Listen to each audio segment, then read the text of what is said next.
we will increase the procurement, we will have establishment of 56,000 multi-purpose cooperative societies. At that time, India was having the highest number of cattle, but India was not the top producer. There was launch of this Operation Flood, and just within 15 years, we became the world leader in milk production.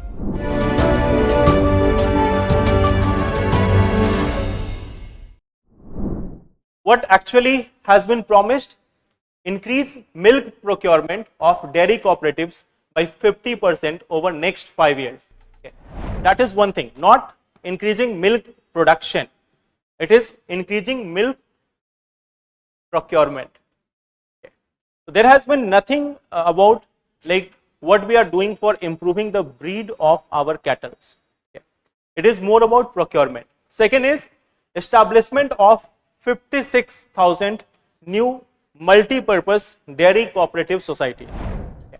So that is one thing, and then a strengthening of around 46,000 dairy sector cooperatives, dairy cooperative societies. So only three things have been said till now. We will increase the procurement, we will have establishment of 56,000 multi-purpose cooperative societies, and strengthening 46,000 dairy cooperative societies. And by doing this, government aims to ensure women empowerment, self-employment generation,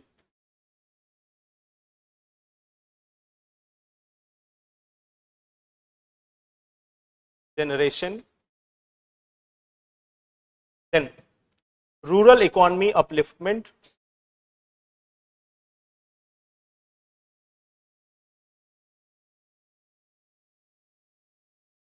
etc.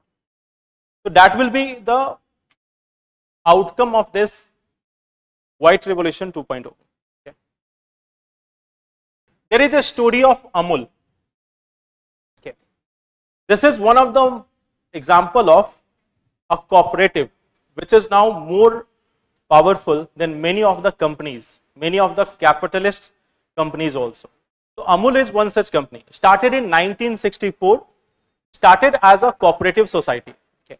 Then in 1964 itself, there was a person, Virgin Curious. Okay.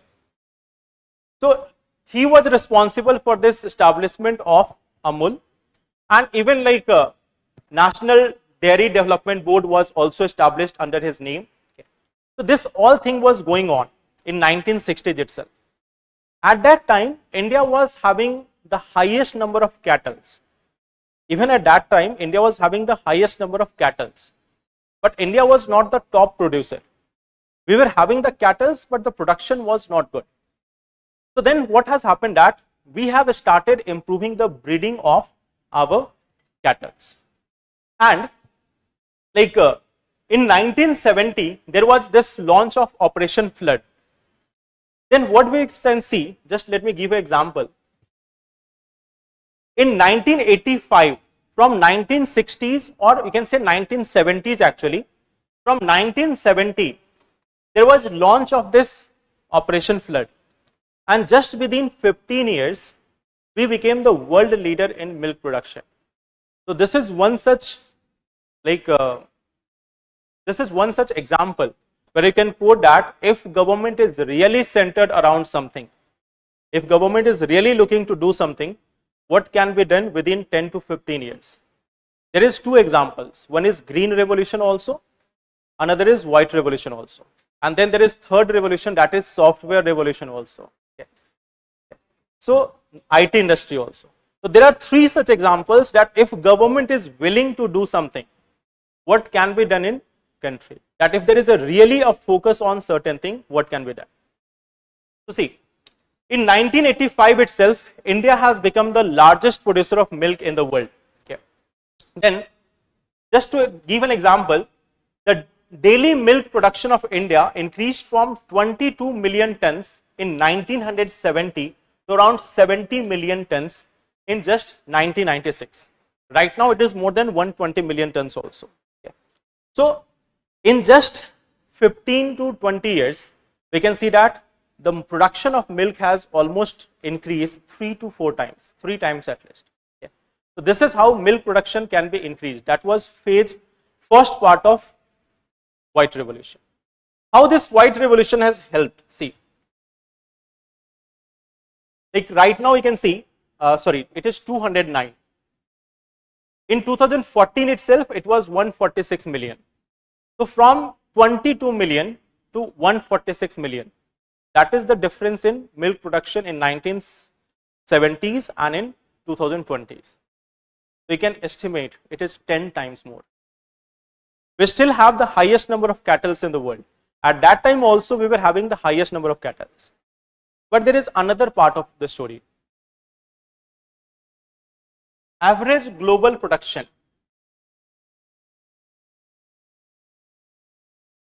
If you look at average global production of one cattle per day, it is around 7.5 liter. Approximately, that is per day milk giving capacity of a cattle globally. In India, it is approximately 4.5 liter per day. So you can see that there is a huge scope there. That at global level, we have milk production of 7.5 liter per day by one cattle. At India's level, we are just at almost half of it, 4.5 liter. So there is a huge potential there that we can still revolutionize our milk production. So that's why we are going for second part, that is White Revolution 2.0. These are some facts. Now come to one part, significance and challenges. First, the significance. We have seen first some facts that how the White Revolution started, how much production is there. Let us talk about the significance of this. Why the dairy sector matters for us? Why is it important? Because of vegetarian population. Majority of Indians are non-vegetarian. Majority of Indians are non-vegetarians. In some states as high as 80% people.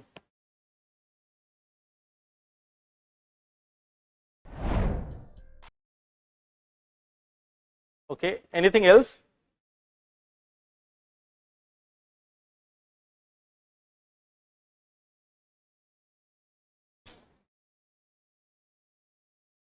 Why the dairy sector is significant? To support farmers. One answer from online, and that is the correct one. Okay. See, all the agriculture part, all the agriculture things, crops and all, they are seasonal. Means you will have production at one point of time, you will get money in a particular season only. Maybe for 1 week or 1 month, you will get sufficient supply of cash. Or maybe if you are having 3 crops, so 3 months in a year, you will be getting some money. But for the remaining month, what you will be doing? You will be spending the money or you will be working on it. Okay. So it's like you work for 8 or 9 months, you get paid for 3 months or you are getting money for 3 months. Dairy sector, continuous steady income for the farmers. Okay. So that is the first thing. You get milk daily and you are selling it. Not getting daily money. Means it's like you will get paid at the end of the month. At least at the end of the month you get paid. People are working in office also and they get paid at the end of the month only. So that is a regular employment. Yes, they don't have milk throughout the year. But you will find that those who are involved in cattle rearing, they don't have one cow. Normally they have 3 or 4 cows. One of them will not be able to give milk for some period of time. Correct? And then after again, like for some period of time, they won't be giving the milk. But after that, for let us say 3 or 4 months, they will not give the milk.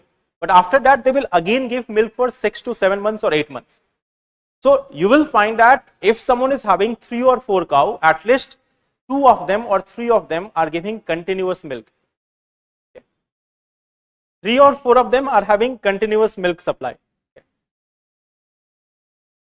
In my maternal house, there are 16 cows even today. Okay. So I am aware that how much milk is coming. Okay. So yes, they have normal tradition that they always, in my maternal home, they have this tradition that they have to keep cows in like group of 8. Okay. So either 8 or 16 or 24 or 32. In this manner, they have to keep. Okay.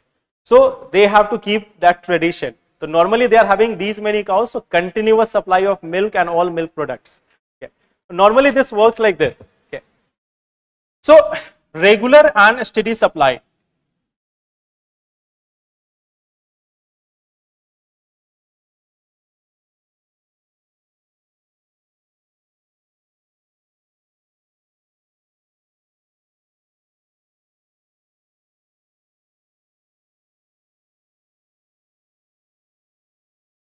So that is one avenue. Second thing is, you will find one more aspect of it, alternative options. Alternative options like biomanure. That is continuous throughout the year. Biomanure. Third thing, food processing industry.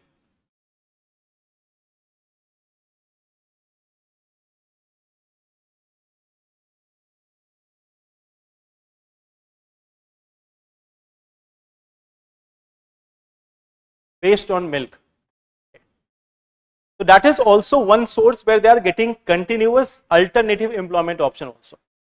You will find that milk is one such sector, or dairy is one such sector which provides employment to a large number of people. See how? In the case of farming, what you will have sowing of seeds at one time, then you will involve some labors.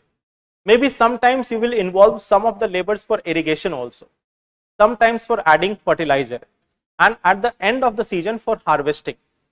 So you generally employ the laborers in the field 4 or 5 times normally in a season. Okay?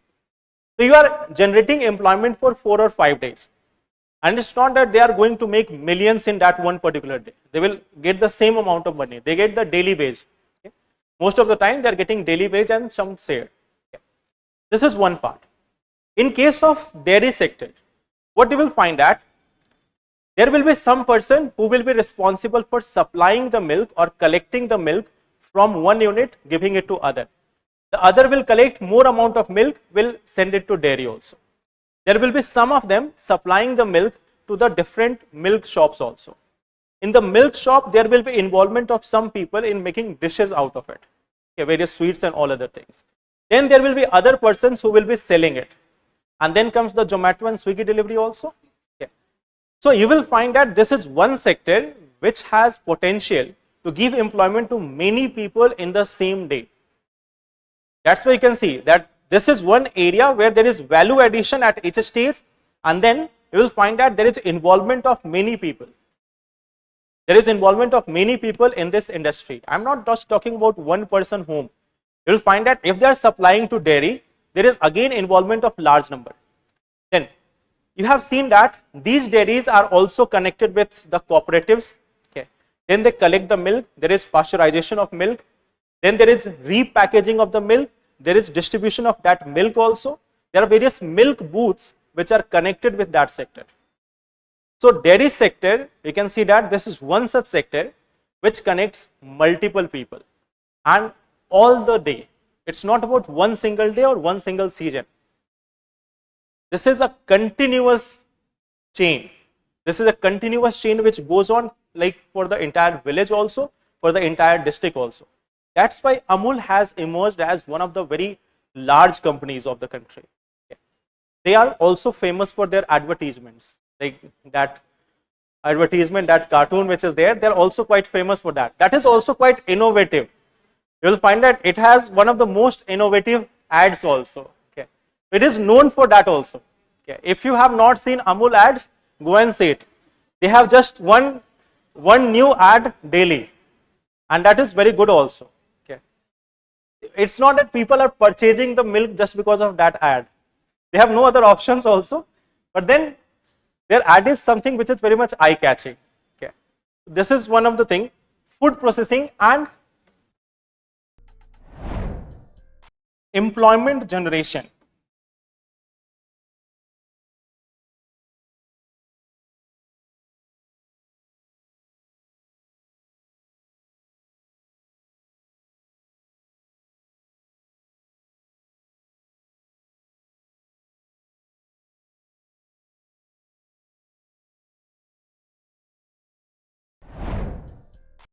So this is one such area, this is one such sector which is continuously providing the supply, which is continuously providing income also, employment also for a large number of people. Now, in the present context, it is again important, the dairy sector, it is again important because you know that climate change is causing quite uncertainty for the agriculture, for the farming, like paddy crops, wheat crops, mustard crops, or anything. They are facing quite uncertainty. But in case of dairy sector, you will find that there is a bit of more regularity. There can be disease outbreak in dairy sector also, but it is more often in a steady manner. It is growing in a steady manner. So it also provides not very much impacted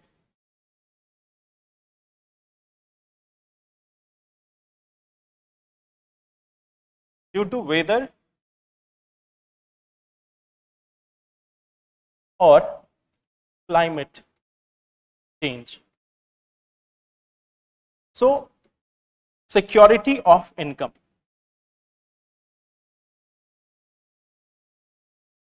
Just let me give you an example.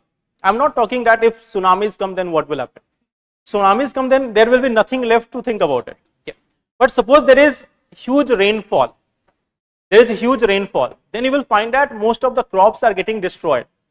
But in that, all the cattle will not be destroyed. They will still remain there. So in that particular year, it provides this capacity to absorb that shock. It's not that if there is a huge change, if there is huge disaster, then cattle will be there. If there is huge disasters, humans will not be there. What about the cattle? Okay. So in normal day, if there is a weather shock or something, then dairy sector offers an alternate option. Okay. That is also an added advantage of this one. But challenges.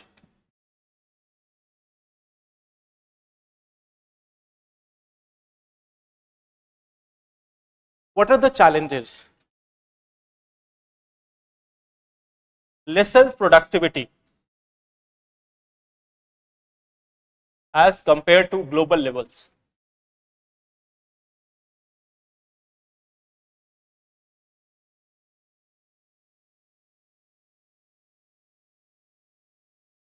That is one of the challenges. Now, just see the story of dairy sector in India. Dairy sector has evolved, or rather than that, it has grown or expanded due to cooperative societies. But now the cooperative societies are no longer cooperative societies. They are companies now, or they have become too big to address the concern of small farmers. Amul has started with some small farmers, but now today very few small farmers can approach Amul directly or any other such cooperative directly. So that is the challenge. These cooperatives have become so much bigger that the negotiating power of farmers is not the same anymore. Okay. So we need more cooperatives, smaller cooperatives, that rather than having a bigger giant cooperative like Amul. So cooperatives are no more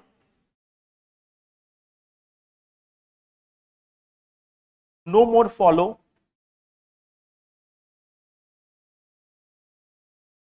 participatory approach.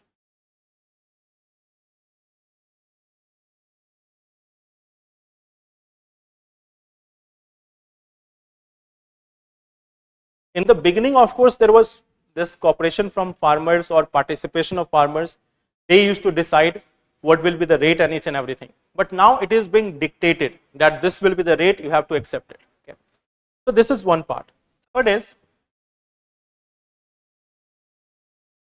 entry of big private companies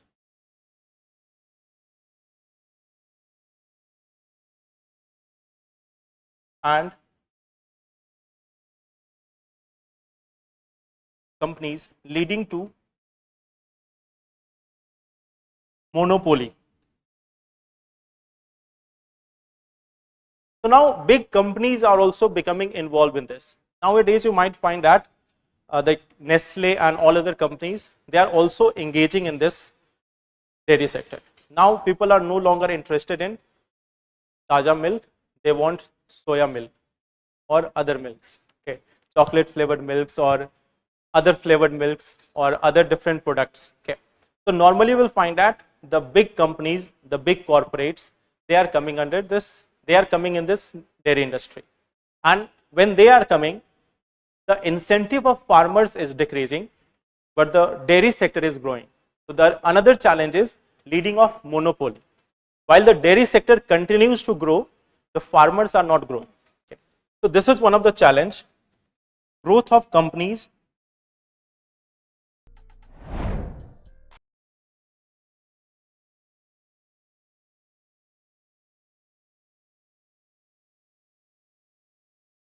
That's why you might have seen India is one of the leading producers of milk, but the producers of the milk, the farmers who are there, they are not in that same condition. You can see our farmers have made India the largest producer of various grains. We are topmost production, like in the top 5 of wheat production also, rice production also, milk also, fruit vegetables also, sugarcane also. In all these things we are top producers. So overall there is huge production of grains or various things, even pulses, even oil, there is huge production. But those who are producing these things, they are at the bottom of the society. So that is also the challenge. So same thing goes with dairy sector also. We are the number 1 producer in milk, but the farmers who are producing it, they are at the last part of the society. Okay, they are at the bottom of the society. So that is the challenge. Then there comes one of the major challenge.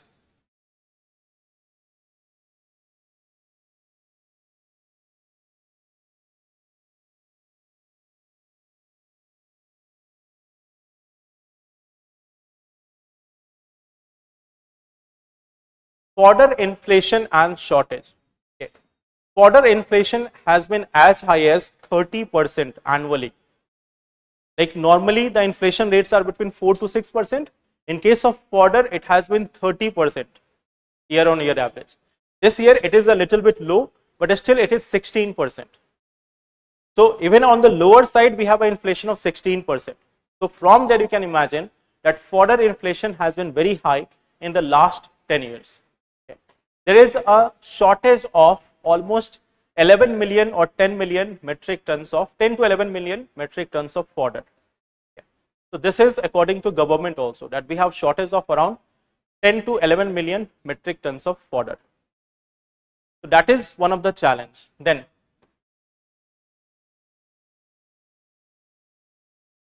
disease outbreak.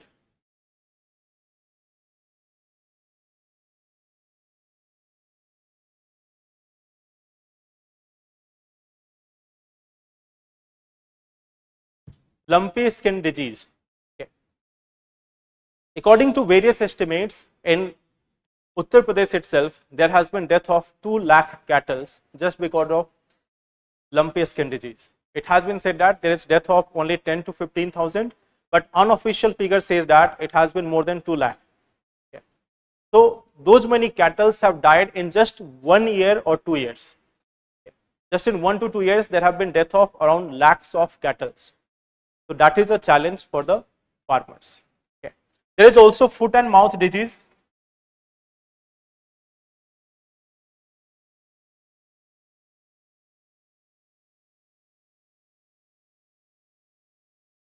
That also remains a concern for dairy sector in India. Okay. So when you are looking for what should be the approach of White Revolution 2.0, addressing these concerns. Okay. Lower productivity, cooperatives, then entry of the private players, that has to be regulated, the diseases has to be addressed, and most importantly, fodder inflation. Okay. This will remain as the most important point. Okay. This will remain as the most important point right now.